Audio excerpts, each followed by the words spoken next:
Good morning. Good morning. Well, how's everybody doing this morning? Tuesday. It's Tuesday, March 19th. We back for another day. Let me make sure I had this music down in the background. Just trying to give y'all a little bit of music to hear something until we go live. But I want to welcome everybody in. Hold on, I forgot something. I'm forgetting something. There we go. There we go. Needed the glow in the back. I think I want to change the color. I'm in a different type of mood today. Um, but how's everybody doing out there this morning? Um, if you can, go ahead and um, share it out. Make sure y'all set y'all notifications too for everything on D2 Sports Network on Facebook and D2 Sports Network on YouTube. We have some different things that we're getting ready to start dropping. We're ready to add more shows. We working on a lot. We're working on a lot. So hopefully you guys are able to tap in and make sure that you guys are able to have the notifications on everything. So if you're not too busy, you'll be able to, you know, sit and talk with us. I don't know what color I want. There we go. There we go. I'm feeling like a bluish mood today.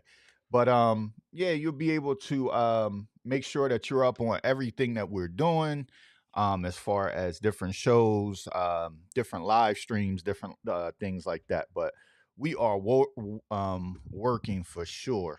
Top of the morning to everybody. Crazy morning for me. Had to get my daughter on the bus, get her ready. Um, had to get on a couple phone calls early. Had a couple bookings at the studio early, so I had to push those back.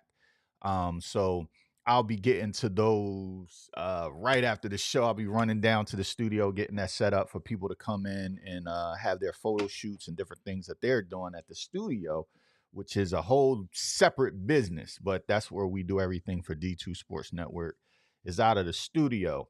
But this morning I have two meetings about this All-Star game. I've been getting a ton of calls, ton of emails, a ton of texts, DMs. So guys, please bear with me if you are, still, expecting or looking out for invites and responses and replies back to all the messages you guys are sending me. We actually have a group chat going on this morning. We're trying to figure some things out so we can speed up this process a little bit. But one thing about me, I like to do things and make sure we have the integrity of what we're doing. And what I mean by that is it's a lot of people that we see, we want to invite to the All-Star game, showcase, whatever you want to call it. We want to get to that in a minute. Um, we want to invite them, but we have to go through the process, right? I cannot invite somebody, and this is no shot. They may be good, but we have to invite the guys that made, our all county, all district, uh, you know, those teams first. So we have a list that we go down, and then we get to, guys that were like kind of on a borderline, or guys that we felt like need that recognition, but they just, something may have went wrong, an injury this season, slow start, things like that. And we'll get to those guys eventually, but we got to work the list. And, right now, between both games, I'm strictly talking about boys right now. The boys senior game and the underclassmen game, we have about 18 players for both teams.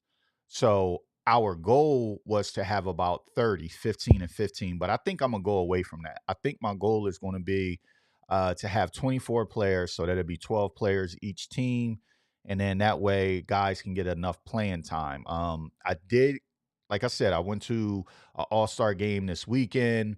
I saw how they did theirs, and that's not the way I wanted to do our game. I wanted to do it the way that we've done it in the past. And you guys can give me some feedback. In the past, what we've done is, hey, the first 2.5 quarters, get everybody playing time, right? Let everybody play. Their parents came to see them.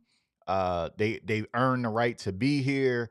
But after that, let's turn it up. You guys want to compete? You want to go out there? You want to try to win the game? Let's make this like a real game. Let's start the substitution. You know what I mean? Like, let's really make this a real game. That's the way that I kind of liked it. The ones that we've done in the past, and it has made those some very competitive games and very entertaining.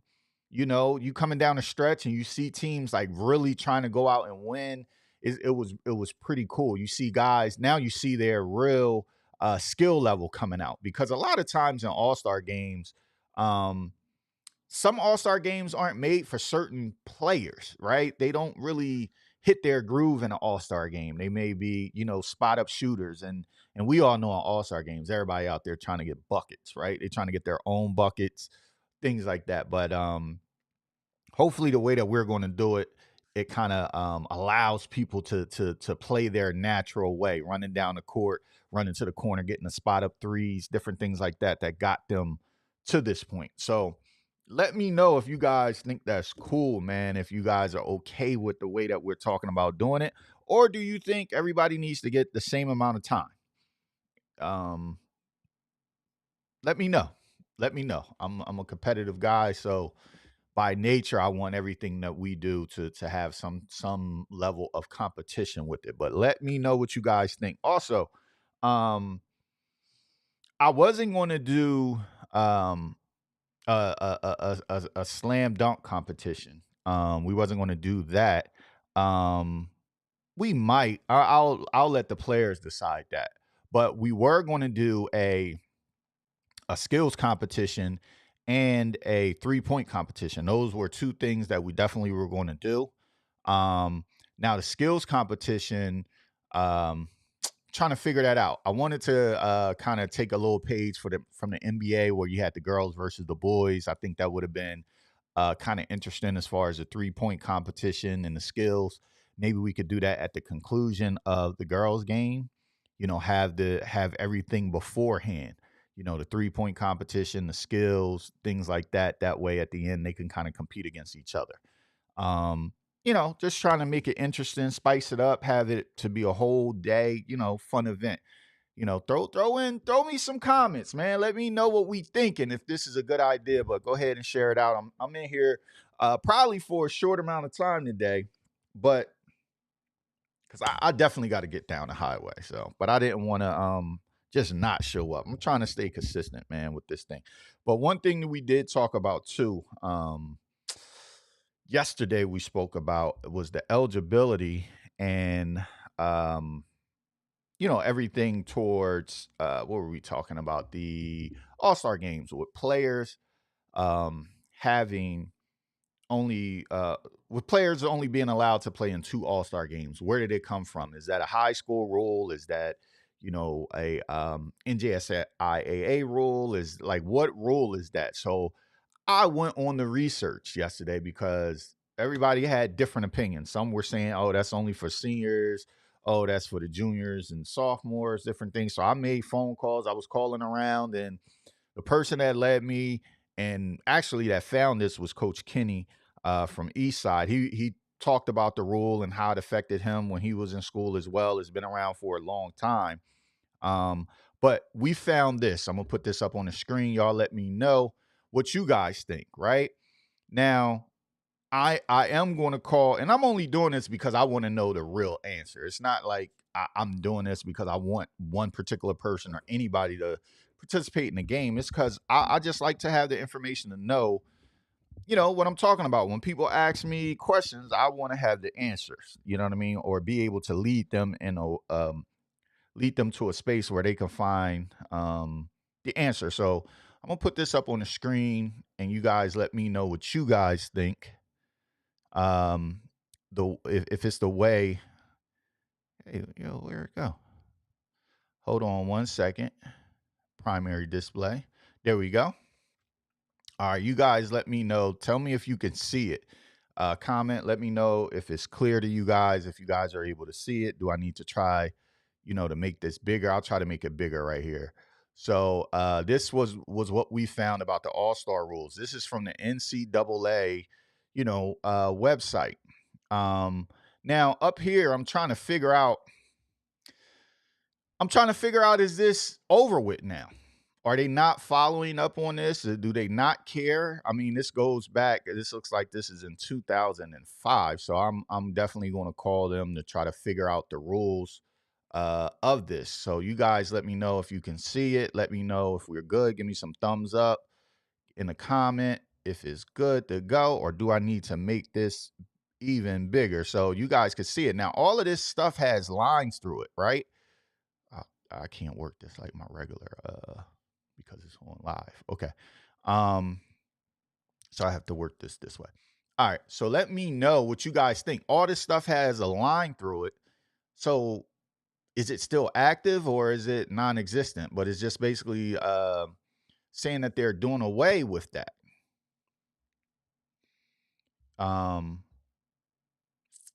So it was kind of one of those things that we were trying to figure out. Is it still in place? Is it out of place?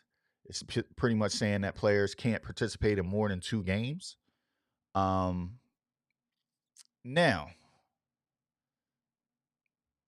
we got to figure this part out. We got to figure this part out, people. Chat, we got to figure it out. Oh, man, I got to work this thing a lot different. Hold. Wait a minute. Got to get it back. I'm sorry about that. So y'all saw what was up on the screen. I am trying to, I got to come over here. Duh. I got to be able to scroll up. So I'm trying to figure this all out. Trying to figure it all out to figure out. Damn, I got to do it on here.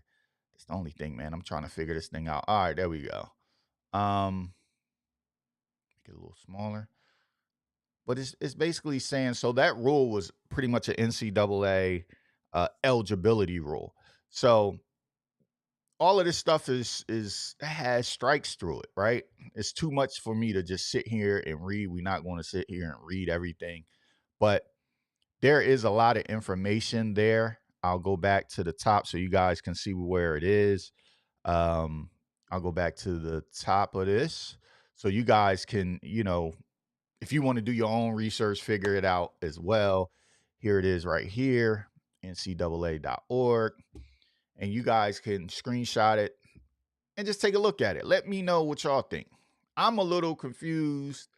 Is it in place? Is it not in place? It has a line through it.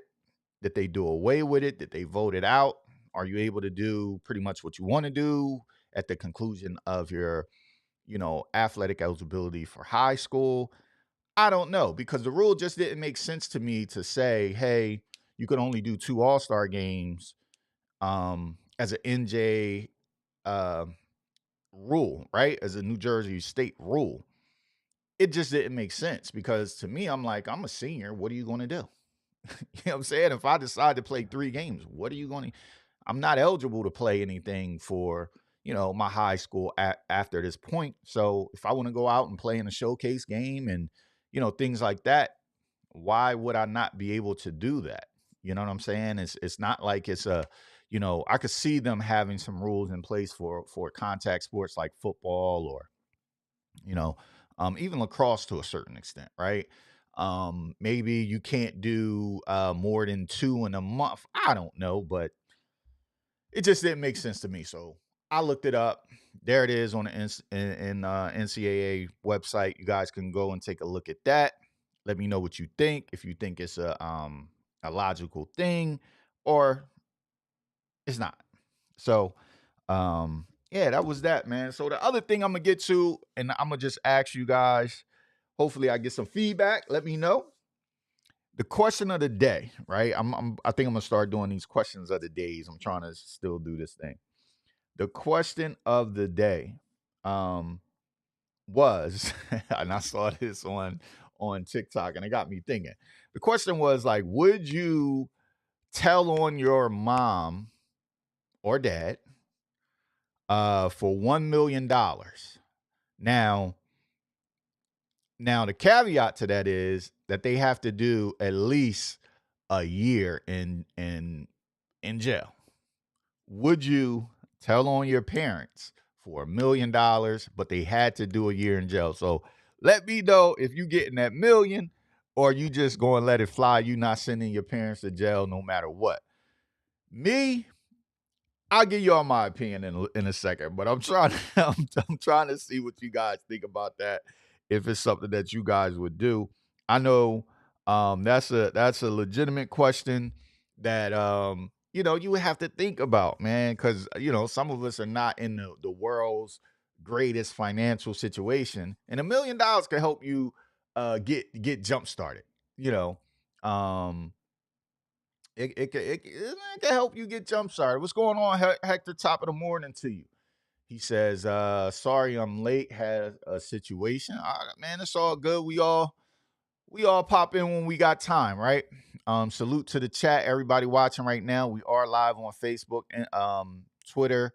I gotta stop saying Twitter. We are live on Facebook, X, and YouTube. So we want to have comments, coming in from all this. Is from Facebook. You guys see the Facebook icon. Um, Here it is. I'm a football guy, but boys, girls, 2-on-2 or 3-on-3, offense, D drives, bucket defender, 3-point contest or 4 point shots go on the logo, whatever. All right, so you're talking about the All-Star game. Okay. I get what you're saying. That's something that we are going to discuss and try to figure that out and try to make it the most interesting, event of the year. So he says, Mike says, might need a family. Listen, the question that he's talking about is, would you send your mom and dad to jail for $1 million? That's a discussion that may need to be had. But here's the thing: you cannot talk to your mom and dad about it. You just got to make that decision. For me, I could tell you, if my mom was still alive, God bless her soul, she would probably tell me, I could hear her on the back of my head, boy, you might go ahead, I'll be all right. She'll tell me, go ahead, put me in, lock me up. My mom probably say I done been through worse. My dad, he probably say the same thing. I'm not even gonna lie to y'all. He probably, like, more than likely, he'll be cool with it too. He'll say he got it. He'll say he got it. I got it. I got it. I could deal with it. But that's one of those things, man. $1 million. You sending your parents to jail for a year? You can't let them know. You just gotta, but hey, man, $1 million can help a lot of people. A lot of people. So it's a discussion that needs to be had. It's one of those things that I found to be funny. In my own little sick way, I found it to be kind of funny, but it probably would have been done. But yeah, I just wanted to tell you guys this is going to be a little bit shorter today. I got to get out of here. Have some things set up, planned. I got to get back to the studio, make sure that's legit and good to go for a rental that's coming in.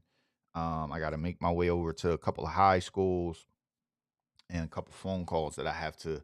I got a video thing I need to do. Um, a couple of things now that now that I caught up.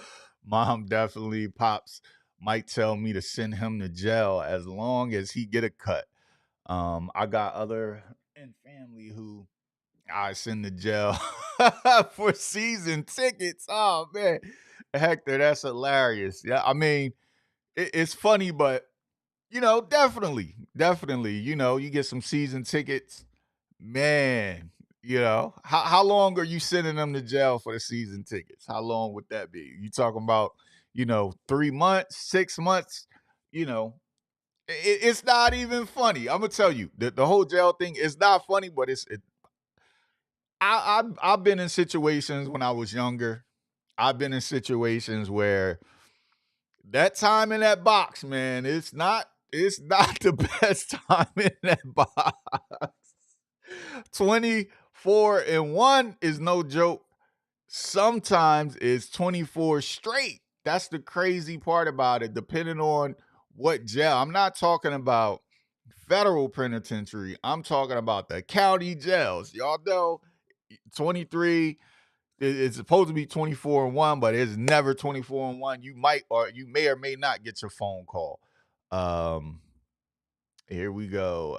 NCAA suspended transfer. For the 20 spring sports season, allowing athletes to have um, mm, rest of the academic year. Multi-time transfer in football for fall academic calendar will be immediately eligible for 2020. I gotta make this bigger somehow. My bad. I apologize. Hope you guys can see these comments. This is going to change the dynamics of high school recruiting and sadly for the worse. So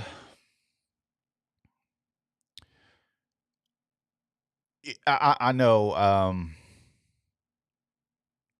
the whole high school dynamics with recruiting um it's definitely changing, and it's definitely changed for the worse. A lot of people were kind of I think a lot of people were kind of asleep to this, right? So that this whole notion that my son is a D1 athlete, my kid going D1 this and that. Listen, it's no guarantees to be a Division 1 athletes anymore, and that was more evident in the 2021 class than any class that was out there. You had it was a COVID year, so a lot of seniors and things like that, they were getting an extra year, right? So they now that the 2021 class was coming in, you had guys who should have left, they were still there, so that messed up the count as far as scholarships. And then that same year, you had the transfer portal. So, um, it was a double whammy. So I can tell y'all firsthand, I've experienced it. I've gone through it with my son. I've had coaches, calling us on the phone and say, "Hey, he's on our board. Just be patient. Now that this such and such happened, we're trying to figure out if we're going to, go to transfer route or if we're going to, keep some of the guys who can play this year if they're going to come back. We're kind of in that, you know, just caught up in a wash. It's just a lot with the NCAA. There's a lot of rule changes. There's a lot of changes.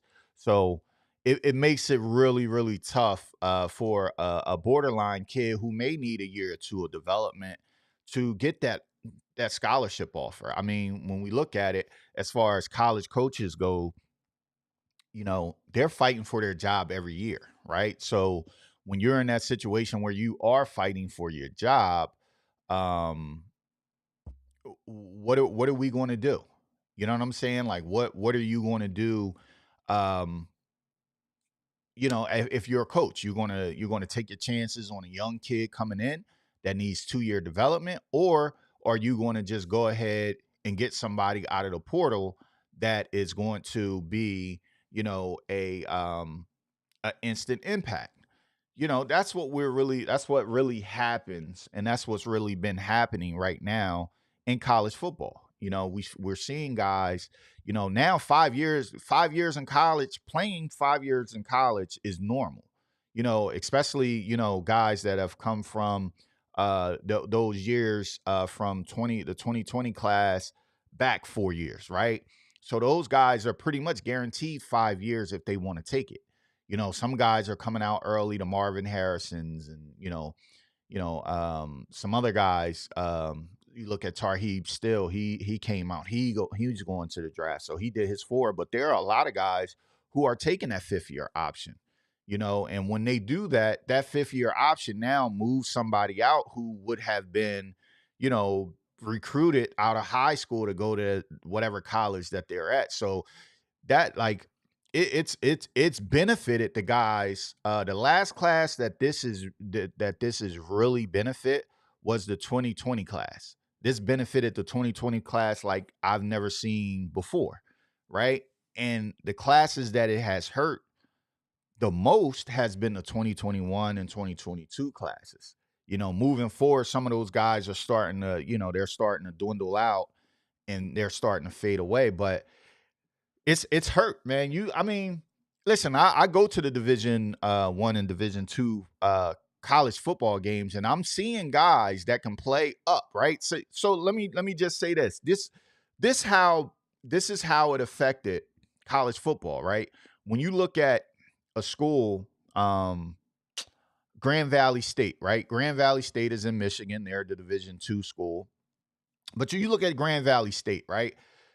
I'm watching their film because my son and they were going to go travel to play them, right? And then it got moved back another year. But I'm watching that film and I'm seeing guys on that film. I'm like, yo, it's no way that this dude is a Division One. I mean, is not a Division One football player. But because of the COVID year, because of people getting the extra year of college, they got pushed down to the Division Two level. But you see, once they went to school, they put some stuff on film. They transferred. One transferred to the SEC. How do you go from Division Two football to the SEC? You do that because there was a log jam in the recruiting stages, right? You look at the quarterback from my son's school. He gets an extra year. I mean, he's been in college about 5 or 6 years, but he was during that time redshirted, and then he gets the extra year and all of that stuff. So you look at him; he just transferred, right? He transferred from my son's school to a Division One school. You look at my son's, he comes in his freshman year, the receiver from his school goes to UAlbany, transfers there and breaks records there. Like it's amazing how having those college players that are still staying there and they get the extra year, how it pushes everybody down. Some people right now, you got to be a bona fide D1 stud, can't miss guy to go Division One. So that's and all this extra stuff, man, it really, it really kind of threw everything out of whack. So now, people are scrambling. I look at it like, like this, and we're trying some things. We are going to apply. I'm gonna be honest with you guys. We are going to try to apply to the NCAA to try to get my son's freshman year back. Right? He comes in his freshman year. He earns playing time, and he's in a rotation. Third game comes. Now one of the older guys decides to come back. This guy's 24 years old, 23 years old. So he comes back, he gets inserted to the lineup. Now my son gets pushed down to like barely playing later in the season. So it's like one of those things. It's like, bro, like it's kind of hard. If we would have known it was going to be like this, we would just push, just red shirt. Don't worry about it. Just red shirt so you don't lose any of that time. But it's one of those things, man. The NCAA has to figure out how to balance this out. The effects of this is kind of like almost a 10-year thing, but the classes that it hurt, it really affected those guys, man. It really hurt those guys. And I think it's an understatement when you say that, when you see how it's affecting, college recruitment. Man, did you realize Dion has only two high school uh so yes, and that's Rob, you're speaking of what I'm talking about is pretty much like, listen, man, we trying to bring kids in that's going to help us, that's going to keep me getting a paycheck. We don't have time to develop. Those developmental stages are over in college football, and college basketball to a certain degree. We've seen this in basketball, guys bouncing around from school to school to school. But, as far as football, like, now you got guys playing college football that played for 3 different schools. That's normal. Guys that played for 2 different, like, that's normal now.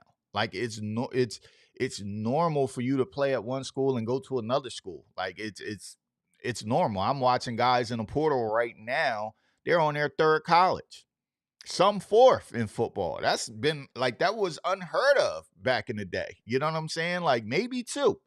You had to sit out and play, like maybe 2, maybe. But right now, we're definitely seeing a lot of guys that are, they done graduated from this school, they graduated from that school, and now they're in this program to graduate again. Like, it's just crazy. You seeing guys with, that have been in college for 10 years. You know what I'm saying? How you get 9 years, 8 years of eligibility? This is crazy to me. Like, dude, you've been in school for like, come on, bro.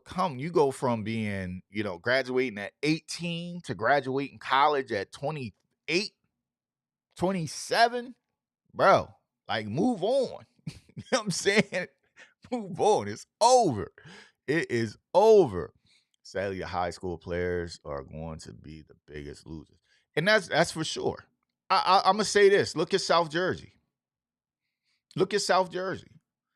Go back, and I'm telling you guys, you go back the last year that people were going to school at a rate that it used to be. That last year was a 2020 class. After the 2020 class, you look at where guys were going and where guys weren't going. Just look at it. It slowed down. Now the norm, you're seeing the norm is guys going, to the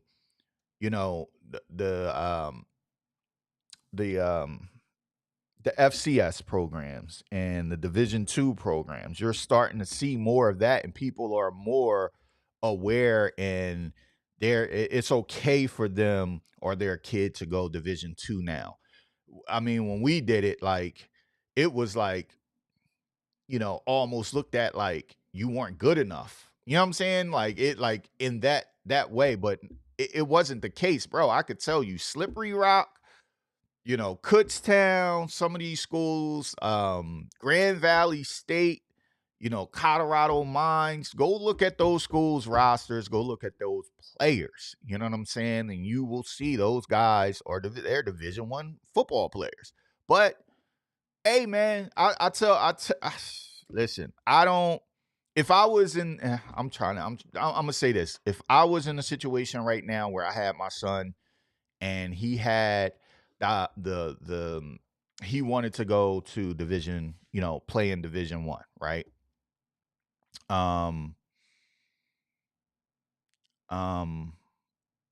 Let's look at it like this. If we were in that situation, what we would do now is, if we were getting, Division II offers, we would take the Division II offers, right? Reclassifying or going to a prep school, it's working for some. A very small percentage of guys are reclassifying, going to prep school, and being pulled out to a Division I school. Very small field. Go back, do your research, do your homework. What I would do is, if we got that Division II offer and that's what was coming in, I would take that Division II offer. I will take that. And the reason I would take that is because I can redshirt, and it's going to cost me less money, get into a system. When I get to that college, I'm going to see if I'm really a Division I guy.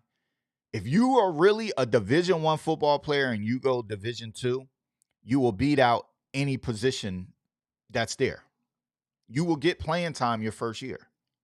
If you are really truly a Division I talent, when you get on division, you will beat guys out or be in a rotation. I'll say that. You will beat guys out or be in a rotation, right? Because I'm seeing it. So you get there, you get in a rotation, you have a year worth of film, or you get there, you redshirt, you get bigger, stronger, faster, you go compete, and then once you have things on film, you transfer to the other school.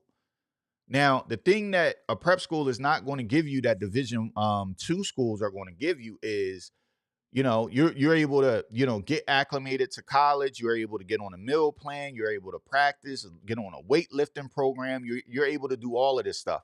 Listen, my school had 3 guys come in from East Coast Prep. They had guys come in from, what's the other one? The Maroon School. It's not, prep school is not like it used to be. You're not just popping up and going Division I because you went prep school. You know, I would literally take that time to get bigger, stronger, faster. You know what I'm saying? Like that's what I would do. But it's one of those things. Hector spoke about Kutztown. The thing about listen, Kutztown University, they got a kid over there, Olamide. Olamide played at Highland High School. Olamide was in one of those situations where he went to Wilkes, a Division 3 school. The coach that was there was like, at the time, that coach was recruiting my son, and a couple other guys. We went on a visit and we looking around like, yo, you like this is kind of crazy, right? But Olamide was there. He's a Division 1 talent. He's a borderline guy. I think he probably would have to move in a box, put a little weight on, play more like that outside linebacker, more than where he is now at safety. But Olamide was a starter there. He played. So a lot of those guys that are there weren't your typical transfers from Division 1, but they were definitely guys who transferred in. They go to the college play. My son and his team were in the playoffs last year. You know what I'm saying? Deep in the playoffs. My son's team this year, if they didn't get hurt, they would have been in the Final Four. Like as crazy as that seems, they would have been there over Kutztown. That team was far better than Kutztown. I believe they beat Kutztown by almost two or three touchdowns this season, and then everything went downhill with injuries. But they would have been there playing Colorado Mines or Ferris State, or some of these teams. Like when they went to play Grand Valley State, they were banged up. They got doored. Grand Valley State is legit. Grand Valley is better than any FCS we got on the East Coast, bro. As far as atmosphere, experience, it does not compare. Not to Wagner's, not to LIU's, not to Mamas, none of that compare to that atmosphere that's out there um at that university. I'm gonna try to put this up on the screen so some of you guys get to see it. But he says, I work security at Timber Creek High School, and I check in recruits when they enter the school, and it has slowed down. That's the thing, man. That's the thing. Um, more kids are moving up from FCS, P5 schools, so there's more opportunities on these rosters. I think right now, Larry, the way that coaches recruit has really changed. Like, why would I bring in a kid from high school who's not a bona fide stud, that has the size, measurable speeds, and we all know some kids are developmental kids. We get them in our program, we put a little weight on him, we do this and that.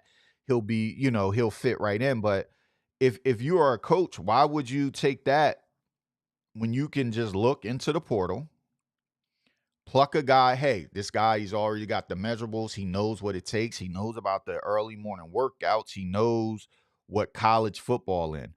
I could take him and drop him into our program. His academics are good. He's not going to hurt our academic numbers because we all know about the academic numbers, right? How they benefit, you know, um, certain schools and how they benefit and all that stuff. Like, why would we take that over, you know, um, over a high school kid who we got to teach? We got to teach him. So I'm gonna drop this in.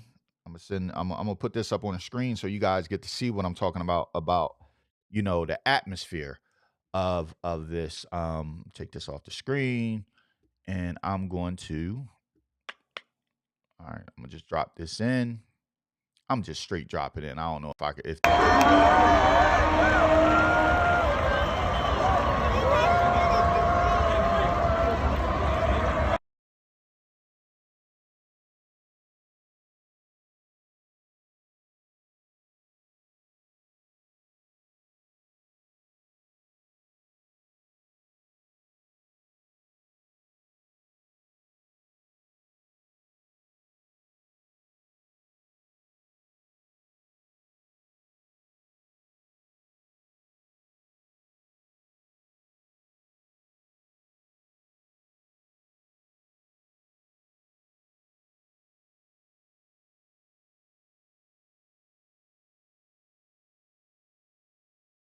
so you guys get to see like some of it like without everybody there.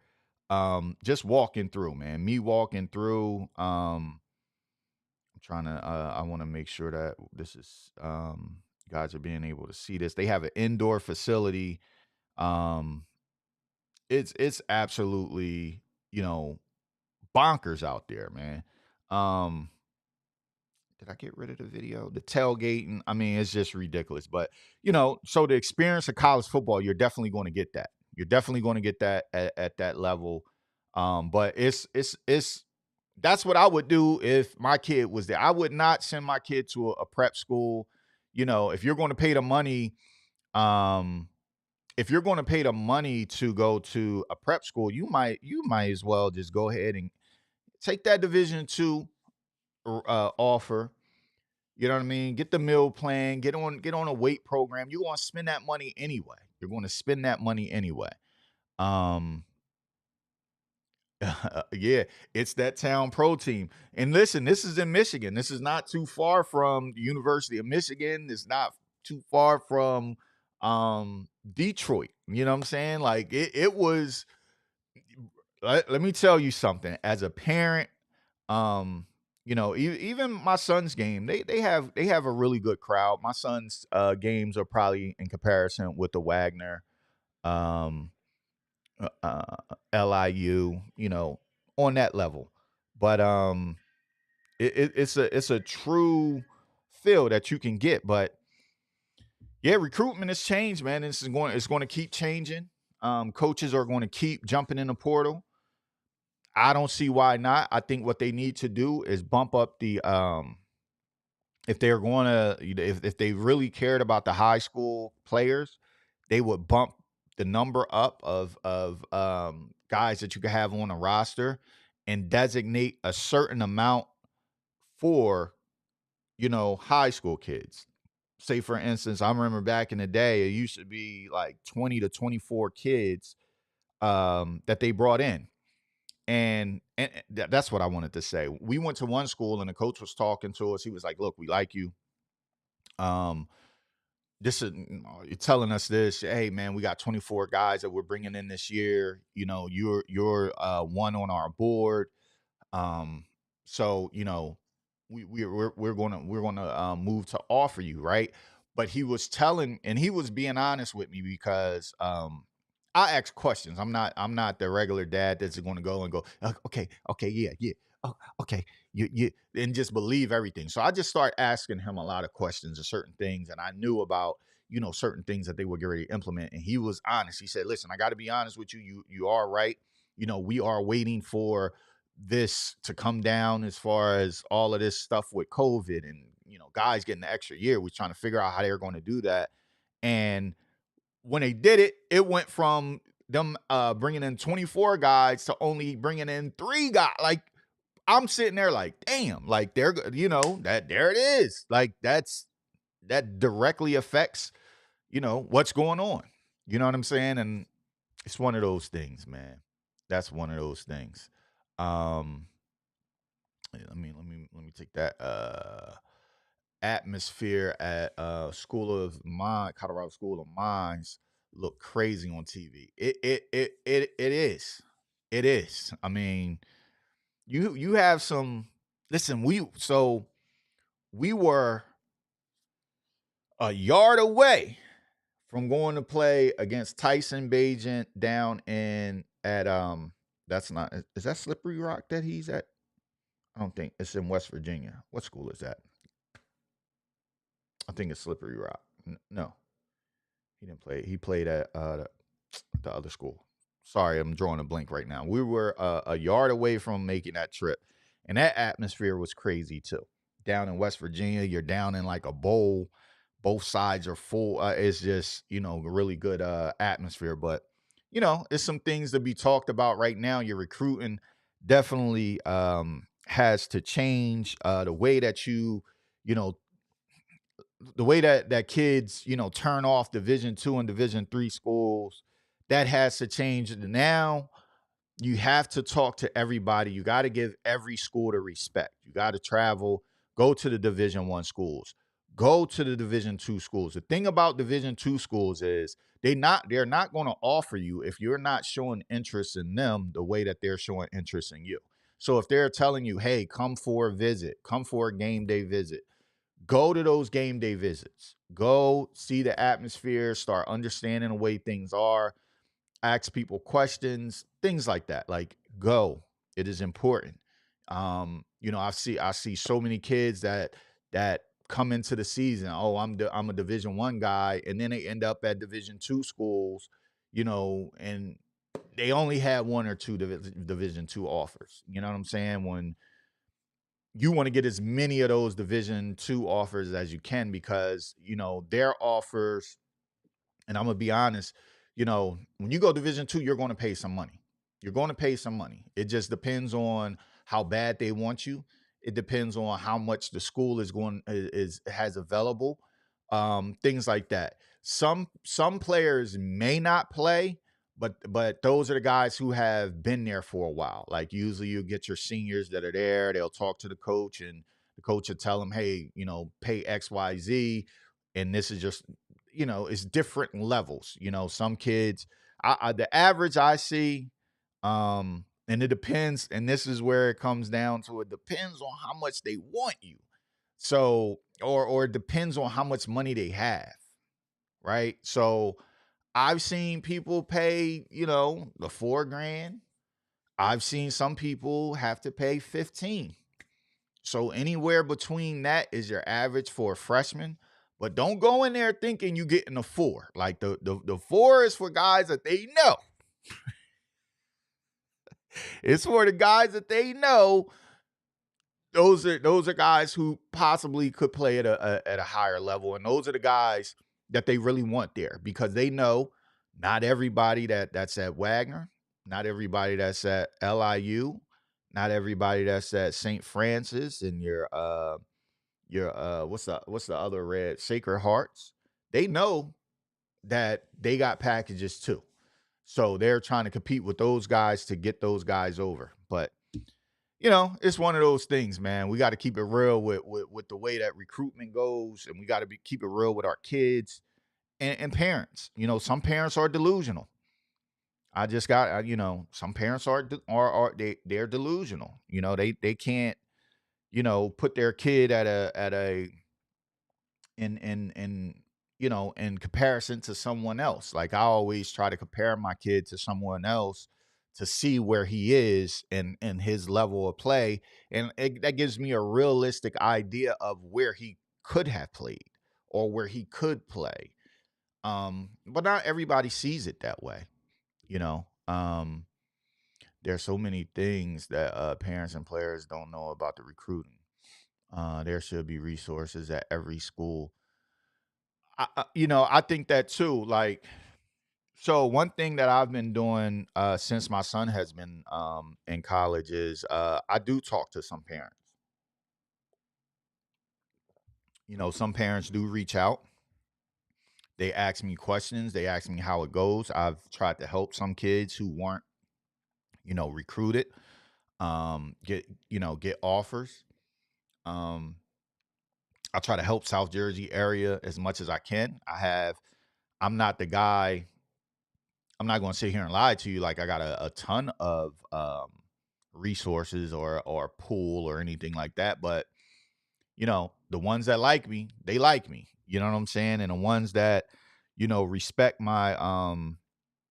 you know my eye for talent, they respect it. I don't send everybody in this area to a coach. I learned my lesson, because some kids, the grades, that's a whole nother part we're not going to get into. Um, but it's one of those things, man. It's one of those things. Um, you have to figure that out. You have to figure it out. Um, but yeah, I mean, I'll show y'all another day. But I have a whole list that I send out to coaches, and then they ask me for certain contacts. I try to get it to them. I think, like, a couple kids this year benefited from it. Couple kids last year benefited from it, where they were able to, get offers for both, and we moved on. And now they're all at schools, good schools, and they're doing well. So, but it's about leveraging that. You know what I'm saying? Through the recruiting process, I was able to build some relationships with some coaches who, some at the Division 2, some at the Division 1, and I kind of use those to try to help people. One hand washes the other, so that's what I try to do. But yeah, man, what I'm getting ready to do now, you know, I'm getting ready to move on. I gotta get ready to get up out of here. But yo, man, I gotta ask y'all a question, man. Why y'all didn't tell me that morning was spelt wrong on the graphic? I'm sitting here, I did that graphic before one of the shows and just threw it up and then hit the other end. You know what I'm saying? And then I changed it later that day. I changed it on the thumbnail graphic, but I didn't change it on my graphic in the preview section. So I did it this morning. So hopefully you guys noticed that. But yeah, man, y'all had me looking crazy. You know what I mean? Had me looking crazy. Somebody texted me about it. I was like, oh yeah, I know. You know what I'm saying? I saw it or whatever. I had already changed it. But when I clicked on, I came on yesterday and I looked at it and I'm watching, I'm like, oh, I forgot to change the graphic on the morning show. So now I have it, you guys can see it. Now I have it spelt correctly. You know what I mean? But y'all had me out here. Listen, man. Listen, y'all had me out here looking crazy. But we got that fixed. We got that fixed. We good now. You know what I'm saying? I accept y'all apologies. We good. We gonna move forward with that. But yeah, man, a lot going on this month. We're working on a lot. I definitely want to see some of you guys at the All-Star game. We already finalized a lot of things. Hopefully today we'll have a flyer coming out by the end of the week. The girls' invites are going out for the game. The 8th grade game we're going to get on a Zoom call. It's so many different ways that we can go with the youth game. But we're going to get on a Zoom call, try to figure that out. I know we are not going to touch everybody in South Jersey area, but we're going to try our best to have a true representation of what South Jersey basketball is. We have one of the coaches. I'm working on getting a second coach for the 8th grade game. The high school game, we have coaches. We'll start to announce that. All of that stuff. So, yeah, man, enjoyed the day. Listen, make sure that you keep those negative people out of your life, man. Negativity, it does nothing but drain you. You got to look at it like like a charge. You want your life to be charged, fully charged. You would not charge your cell phone. You would not charge your car, anything on something that was draining your battery, right? So you would only charge on the positive energy. So keep positive people around you. If things are becoming too negative, kind of distance yourself, cleanse that out. Don't let that negative light into your world. All right, stay positive, man. I'll see you guys on the other side of this. Enjoy the rest of your day.